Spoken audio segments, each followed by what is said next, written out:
semua, kembali lagi di video channel aku. Hari ini aku mau cerita tentang asuransi aku. For information, sedikit background, aku menggunakan asuransi kesehatan murni, di mana itu bukan unit link dan tidak ada investasinya. Jadi murni hanya asuransi kesehatan saja. Aku pakai asuransi kesehatan dari AXA Finansial. Untuk asuransi kesehatan murni itu namanya Maestro Optima Care. Dan aku mengambil plan Emerald di mana bisa digunakan di Indonesia dan di Malaysia dengan limit tahunan 20 miliar. Oke, kita mulai sesi review polisnya ya. Video ini mungkin akan sedikit panjang, jadi kalau memang seandainya kepanjangan, aku akan bagi jadi 2 part. Kita akan mulai dari manfaat asuransinya dulu. Nah, di Maestro Optima Care ini dikarenakan mereka adalah asuransi kesehatan murni, jadi mereka hanya memberikan manfaat asuransi kesehatan murni dan tidak ada investasi, jadi itu juga berefek ke premi yang kita bayar. Kalau misalnya kita membeli asuransi unit link, itu ada fasilitas-fasilitas tertentu yang hanya bisa dinikmati oleh nasabah unit link. Contohnya adalah cuti premi. Kenapa di asuransi kesehatan murni itu tidak bisa cuti premi? Karena di unit link itu kita bayar lebih mahal di awal dan sebagian uang kita akan ditaruh di rekening investasi. Jadi saat kita mengajukan cuti premi, biaya asuransinya itu akan jalan terus, tapi mereka memotong dari biaya investasi kita. Beda halnya dengan asuransi kesehatan murni, di mana kita tidak punya investasi. Jadi kalau seandainya kita mengajukan cuti premi alias kita tidak membayar premi, maka asuransi kita itu akan lapse atau akan ditutup. Jadi kalau teman-teman consider untuk membeli asuransi kesehatan murni, maka pastikan pembayaran premi setiap bulan atau setiap tahunnya itu selalu dilakukan. Karena di sini kita tidak bisa cuti premi. Oke, kita mulai dengan review manfaat asuransinya.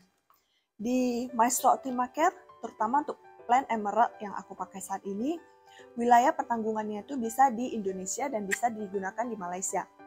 Jadi seandainya aku sakit dan aku dirawat inap di rumah sakit, aku bisa dirawat di rumah sakit yang ada di Indonesia yang bekerja sama dengan AXA Finansial Indonesia dan juga di Malaysia. Kalau seandainya aku masuk rumah sakit tapi tidak bekerja sama dengan AXA Finansial, itu gimana? Itu tetap bisa ditanggung, tetapi dengan sistem reimbursement. Kalau aku masuk rumah sakit yang bekerja sama dengan AXA Finansial, maka aku bisa menggunakan kartu alias cashless. Lalu manfaat maksimum per tahun, yaitu limit tahunannya itu di angka 20 miliar. Sebenarnya angka 20 miliar ini tergantung tinggi untuk asuransi sebenarnya. Karena kebanyakan asuransi itu saat ini ada yang di angka 2M, 5M, ada juga yang 10M sih. Dan bahkan sebenarnya ada yang 30M. Di AXA sendiri ada plan yang di atas punya aku. Jadi punya aku kan Emerald dengan limit 20M. Kalau misalnya limit di atas itu ada nggak sih? Ada. Ada yang limitnya 30 miliar itu bisa digunakan di Asia dan di Australia. Ada juga yang bisa digunakan di seluruh dunia. Kenapa aku pilih plan Emerald? Karena dari aku pribadi, kalau seandainya aku sakit, aku kebanyakan berobat di dalam negeri, di Indonesia. Kalaupun harus ke luar negeri itu, aku biasanya sih di Penang atau di KL, jadi masih di wilayah Malaysia. Mungkin suatu hari aku akan upgrade ke yang wilayahnya bisa di Singapura misalnya, tapi konsekuensinya preminya tentu akan lebih mahal daripada plan yang aku punya sekarang. Nah, ini penting diketahui untuk teman-teman yang mau membeli asuransi kesehatan tentang wilayah pertanggungan. Kalau misalnya kamu adalah tipe orang yang berobat itu lebih prefer di Singapura misalnya, maka sebaiknya kamu memilih asuransi yang menanggung wilayah Singapura. Dan biasanya asuransi yang wilayah pertanggungannya itu mencakup Singapura, maka preminya itu akan lebih mahal. Karena di Singapura sendiri untuk biaya kesehatannya itu lebih mahal daripada di Indonesia dan daripada di Malaysia. Jangan sampai kamu membeli asuransi yang hanya mencakup Indonesia dan Malaysia seperti punya aku, tapi kamu sendiri biasanya berobat itu di Singapura. kan sayang ya, asuransi kamu jadi nggak bisa dipakai karena tidak menanggung wilayah Singapura. Nah, untuk kamar perawatannya sendiri adalah kamar perawatan dengan harga terendah, fasilitas 1 tempat tidur, dan kamar mandi di dalam. Jadi di plan aku tuh aku bisa masuk ke kamar yang 1 orang, dan kamar mandinya tuh di dalam. Kalau menurut aku pribadi ini penting banget, karena aku pernah nginap di rumah sakit, dan aku menempati kamar yang hanya ada aku sendiri doang. Ditemani oleh pendamping satu keluarga, jadi keluarga yang temani aku itu dapat extra bed. Karena di plan ini sebenarnya ada akomodasi pendamping juga, maksimum 1,5 juta per malam. Jadi keluarga atau teman yang temenin kita untuk bermalam di rumah sakit itu dapat akomodasi pendamping. Akomodasi pendamping ini mencakup extra bed atau seandainya mereka itu makan di rumah sakit. Jadi di rumah sakit itu kalau pasien kan dapat di-provide makanannya. Kalau pendamping sendiri itu di-provide tapi biasanya di-charge. Di asuransi ini pendamping aku tuh dapat budget 1,5 juta untuk extra bed dan untuk makanan mereka selama mendampingi aku di rumah sakit. Menurutku ini penting banget. Kenapa? Karena aku tipe orang yang lebih nyaman untuk punya satu kamar sendiri. Karena kalau kamarnya rame-rame itu kita nggak bisa tahu ya temen sekamar kita itu gimana. Apakah mereka tipe yang ribut atau apakah mereka tipe yang calm, yang tenang, atau mereka tipe yang bawa kampung keluarga untuk datang menjenguk. Nah, karena bagi aku itu ketika aku sakit dan dirawat di rumah sakit, maka ketenangan dan privasi itu penting sekali. Jadi buat teman-teman yang mau beli asuransi harus dipertimbangkan juga apakah lebih prefer kamar sendiri atau kamar berdua ataupun kamar yang rame-rame, karena itu juga menentukan tingkat kenyamanan kita selama berada di rumah sakit. Nah, lalu juga ada manfaat tunai senilai 1 juta per malam.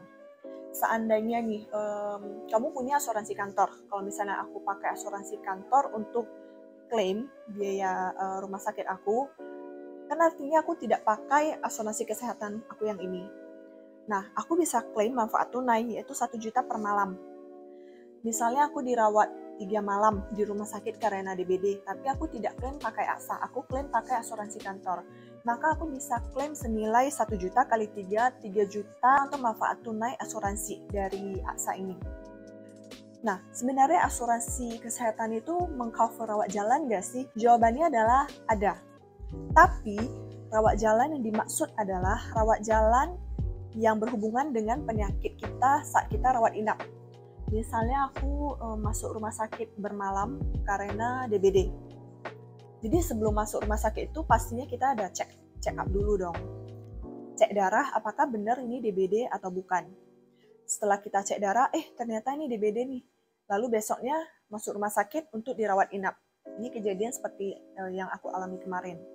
Jadi sebelum aku masuk rumah sakit untuk rawat inap, biaya check up untuk cek darah aku itu kan sebenarnya rawat jalan. Karena waktu cek itu aku belum tahu kalau sebenarnya aku DBD.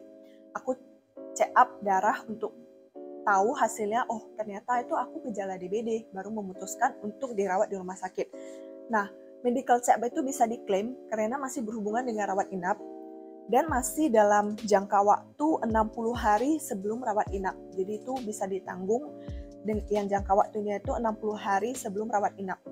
Dan sebenarnya itu kalau kita masuk rumah sakit dan setelah kita pulang ke rumah, kita tetap harus ada rawat jalan bertemu dengan dokter untuk beberapa case penyakit tertentu. Nah, di asuransi ini ada range 90 hari setelah kita keluar dari rumah sakit, kita masih bisa klaim rawat jalan yang berhubungan dengan penyakit rawat inap kita. Dan manfaat rawat jalan itu apabila ada tindakan bedah. Misalnya kita ada operasi bedah pulang hari yang nggak nginep, itu juga bisa diklaim. Lalu radioterapi, kemoterapi, dialisis ginjal, ini sebenarnya mostly di setiap asuransi harusnya ada ya.